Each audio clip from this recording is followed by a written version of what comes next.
Hello guys, welcome to Neha Singh study. तो last class में हमने पढ़ा था कि कैसे ब्रिटिशर्स ने अपने एम्पायर को एक्सपेंड किया था बिफोर 1857। आज हम पढ़ेंगे रिवोल्ट ऑफ 1857 के बारे में और जानेंगे कुछ लीडर्स के बारे में।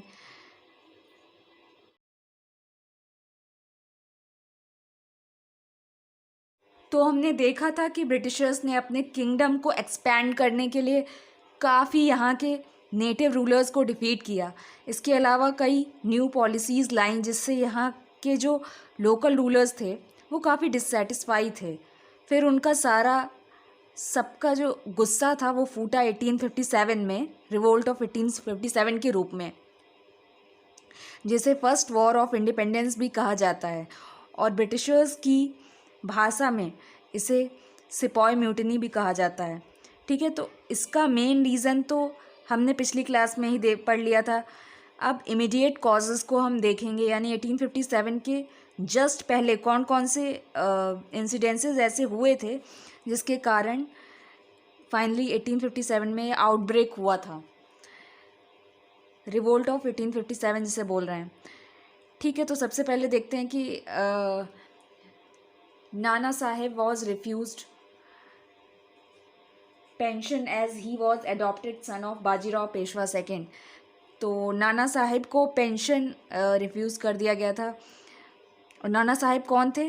वो बाजीराव पेशवा सेकेंड के एडॉप्टेड सन थे। तो क्योंकि वो एडॉप्टेड सन थे तो उनको पेंशन देने से ब्रिटिशर्स ने रिफ्यूज़ कर दिया था। और बाद में हमने देखा कि नाना साहेब ने रानी लक्ष्मीबाई एंड तात्या टोपे के साथ मिलकर एक बड़ा रोल प्ले किया था रिवोल्ट ऑफ 1857 में। तो नाना साहिब को पेंशन रिफ्यूज़ करना ब्रिटिशर्स को काफ़ी भारी पड़ा था। ठीक है, अब हम देखते हैं अवध को एनेक्स कर लिया गया था। Awadh was annex for male administration. Awadh को एनेक्स कर लिया गया था मेल एडमिनिस्ट्रेशन के नाम पर। तो बिल्कुल सिली सा रीज़न देकर जो है कि आप एडमिनिस्टर सही से नहीं कर पा रहे हैं अपने किंगडम को, उसके नाम पर अवध को एनेक्स कर लिया गया था। और अवध उस टाइम पर काफ़ी इम्पॉर्टेंट स्टेट हुआ करता था। ठीक है, फिर झांसी को हमने देखा एनेक्स किया गया डॉक्ट्राइन ऑफ लैप्स के नाम पर, क्योंकि रानी लक्ष्मीबाई का सन जो था वो एडॉप्टेड था। फिर मिलिट्री में हमने देखा कि जो सिपॉय थे, इन्हें सिपॉय म्यूटिनी को क्यों कहा जाता है? क्योंकि इंडिया के जो सोल्जर्स थे, इंडियन सोल्जर्स, उन्होंने काफ़ी बड़े लेवल पर रिवोल्ट किया था। तो इंडियन सोल्जर्स पहले से ही डिससेटिस्फाई थे क्योंकि उनको लो रैंक एंड लो सैलरीज मिलती थी। इंडियन सोल्जर्स को लो रैंक एंड लो सैलरीज मिलती थी। और जब से जो है न्यू इनफील्ड राइफल्स इंट्रोड्यूस हुए तब तो वो और ही ज़्यादा गुस्सा हो गए इंडियन सोल्जर्स, क्योंकि उसमें जो कांटे जो मैटर भरा था, जो ग्रीस होता था, वो जो ऑयल और फैट था वो काऊ एंड पिग्स का बना होता था। तो जो रिलीजियस सेंटिमेंट्स को हर्ट करता था, क्योंकि काऊ होली होती थी हिंदूज़ के लिए एंड पिग अनहोली होता था मुस्लिम्स के लिए। तो यहाँ पर हिंदू मुस्लिम यूनिटी देखने को मिलती है। ठीक है, क्योंकि दोनों ने, हिंदू मुस्लिम दोनों ने मिलकर एक साथ विरोध किया था इस चीज़ का, न्यू इनफील्ड राइफल्स का। और फाइनली जो है आउटब्रेक हो जाता है 1857 में। ठीक है, तो जो नए राइफल्स थे उनको मुंह से लोड करना पड़ता था और इसका विरोध करते हुए जितने भी सिपाही थे उन्होंने इस राइफल को यूज़ करने से मना कर दिया। एक तरह से विरोध प्रदर्शन में म्यूटिनी के रूप में ये बाहर उभरा। तो सबसे पहला इंसिडेंस कहाँ सामने आया? सबसे पहले Mangal Pandey was 34th native infantry of Barrackpore. इन्होंने अपने सर्जेंट पर गोली चला दी थी। इन्होंने अपने सर्जेंट को गोली मार दी थी। तो वहीं से शुरू होता है रिवोल्ट ऑफ 1857। ठीक है, तो मंगल पांडे ने अपने ही सर्जेंट पर गोली चला दी थी। वो एक ब्राह्मण थे और उन्हें बिल्कुल भी मंजूर नहीं था कि इनफील्ड राइफल जिसमें काऊ का मांस है वो उसको मुंह से लोड करें। इसके अलावा हम देखते हैं कि मेरठ में भी जो सिपाही थे उन्होंने विरोध किया, सिपाही म्यूटिनी इन मेरठ, उन्होंने भी उसका विरोध किया। ठीक है, फिर तात्या टोपे, रानी लक्ष्मीबाई, नाना साहेब ने मिलकर लड़ाई लड़ी। और इसके अलावा लास्ट मुग़ल रूलर बहादुर शाह जफ़र ने भी लड़ाई लड़ी। लेकिन आखिरकार रिज़ल्ट क्या हुआ कि ब्रिटिशर्स ने सक्सेसफुली ऑप्रेस कर दिया था रिवोल्ट ऑफ 1857 को। Britishers successfully oppressed mutiny of Indian soldiers. क्या रीज़न था कि रिवोल्ट ऑफ 1857 जीत नहीं पाए ब्रिटिशर्स के खिलाफ? इसके बहुत सारे रीज़न थे, जैसे कि लैक ऑफ कोऑर्डिनेशन, सब अपने अपने हिसाब से लड़ रहे थे, किसी की लड़ाई में इसके अलावा कोई नेशनलिस्ट फीलिंग नहीं थी। सब अपने अपने किंगडम को बचाने के लिए लड़ रहे थे या फिर अपने अपने राइट के लिए लड़ रहे थे। ठीक है, इसीलिए ब्रिटिशर्स उन्हें दबाने में कामयाब रहे।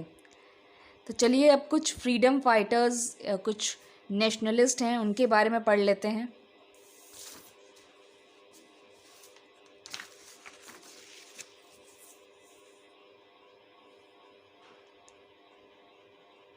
कुछ ये नेशनलिस्ट हैं, फ्रीडम फाइटर्स हैं, जिनके बारे में पढ़ लेते हैं। ये लीडर्स काफ़ी बड़ा रोल प्ले किया था इन्होंने 1857 के रिवोल्ट में। सबसे पहले नाना साहिब के बारे में देखते हैं। तो नाना साहिब कौन थे? सन ऑफ बाजीराव सेकेंड पेशवा मराठास, जो मराठा के पेशवा थे उनके बेटे थे, और इन्होंने काफ़ी बड़ा रोल प्ले किया था रिवोल्ट ऑफ 1857 में। रानी लक्ष्मीबाई के साथ लड़े थे अगेंस्ट द ब्रिटिशर्स। हमने अभी देखा कि इनको पेंशन रिफ्यूज़ कर दिया गया था, पेंशन देने से इन्हें रिफ्यूज़ कर दिया गया था क्योंकि ये अडॉप्टेड सन थे। इनका बहुत बड़ा रोल था इस रिवोल्ट में। ये कॉन्टीन्यूसली दिल्ली से लखनऊ ट्रैवल करते थे और सपोर्ट जमा करते थे दिल्ली में, लखनऊ में भी और दिल्ली में भी सपोर्ट जमा करते थे ताकि हम एक तरह से ब्रिटिशर्स को अपोज किया जा सके। ठीक है, तो काफ़ी बड़ा हाथ इनका था रिवोल्ट ऑफ 1857 को बड़े लेवल पर पहुंचाने में। इसमें इनकी मदद किसने की थी? रानी लक्ष्मीबाई ने।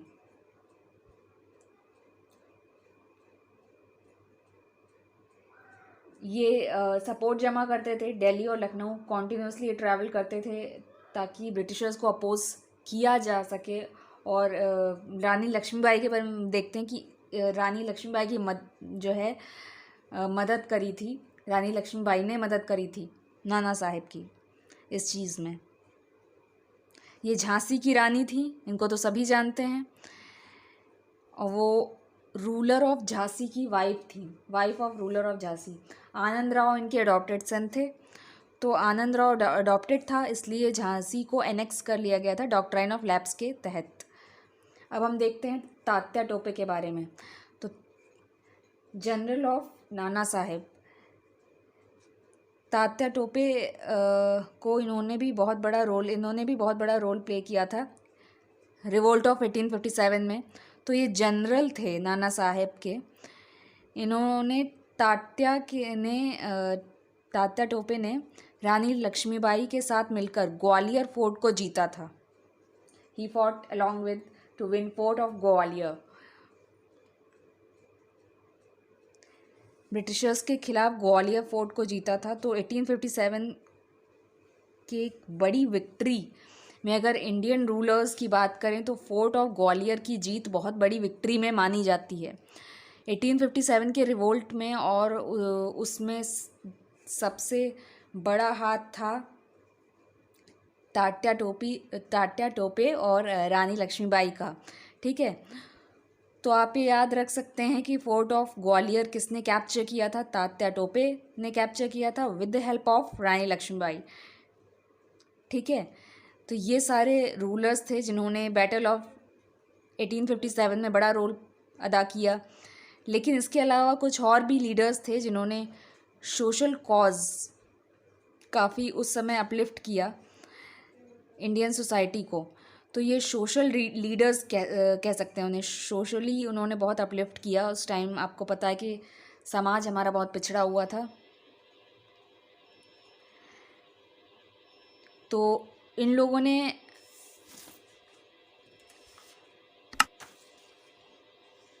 कोई लड़ाई तो नहीं लड़ी थी, बट ये एमिनेंट पर्सनालिटीज़ थे। इन्होंने सोशल कॉज के लिए एक तरह से लड़ाई लड़ी थी, एक तरह से रिफॉर्म करने में।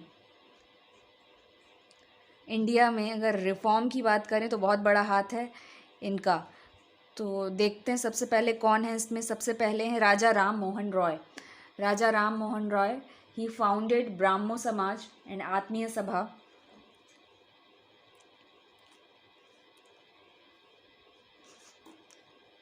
तो राजा राम मोहन रॉय, इन्होंने सती एबॉलिश की थी।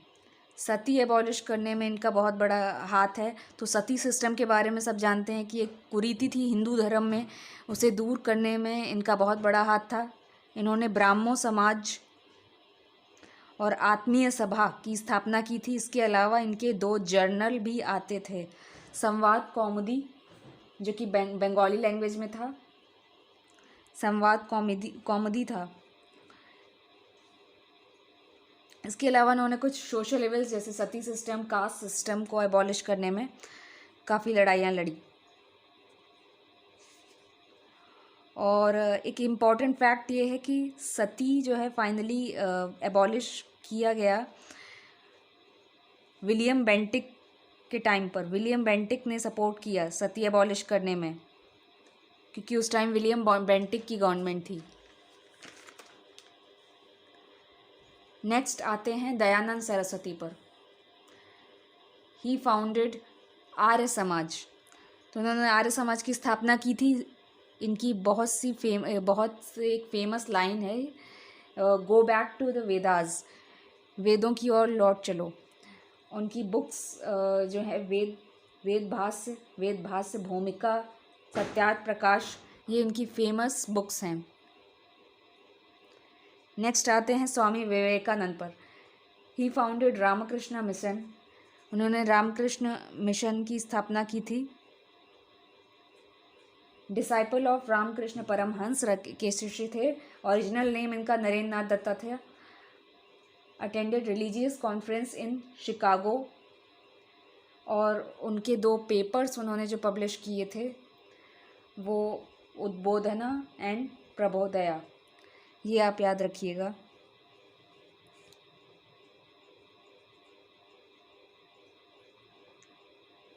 अच्छा, ये शिकागो में एक रिलीजियस समिट थी, तो वहाँ ये गए थे। वहाँ बहुत से फेमस लोग आए थे, क्योंकि वो वहाँ ही शिकागो में ही मेनली जो है स्वामी विवेकानंद को बहुत फेम मिला था।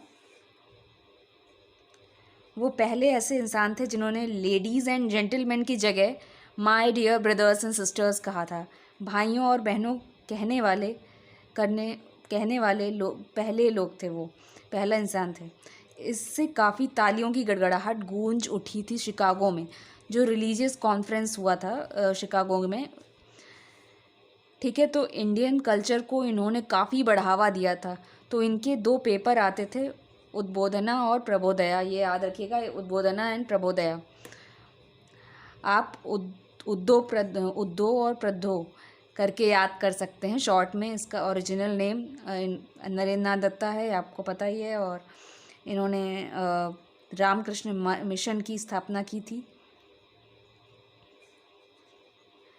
तो इसी के साथ हमारा एक क्लास भी ख़त्म होता है। हमने पढ़ा रिवोल्ट ऑफ 1857 के बारे में और जाना उस टाइम पीरियड के कुछ इम्पॉर्टेंट लीडर्स के बारे में, कुछ सोशल लीडर्स के बारे में। तो जुड़े रहिएगा। नेक्स्ट वीडियो में इसके आगे हम governor general of India and Indian national Congress की हिस्ट्री के बारे में पूरा ख़त्म करेंगे। अगर आपको PDF चाहिए, नोट्स चाहिए तो टेलीग्राम चैनल पे जुड़ जाइएगा। Telegram channel Neha Singh study के नाम से ही है, आप सर्च कर लीजिएगा और मैं लिंक डिस्क्रिप्शन में दे दूँगी। और चैनल को सब्सक्राइब ज़रूर कर लीजिएगा, इसमें बहुत अच्छा कंटेंट मिलने वाला है। शेयर कीजिएगा सभी ग्रुप्स में अपने फ्रेंड्स को, जो लोग भी गवर्नमेंट की तैयारी कर रहे हैं, स्पेशली टीचिंग की। लाइक कीजिएगा और कमेंट कीजिएगा, अपना फीडबैक ज़रूर दीजिएगा।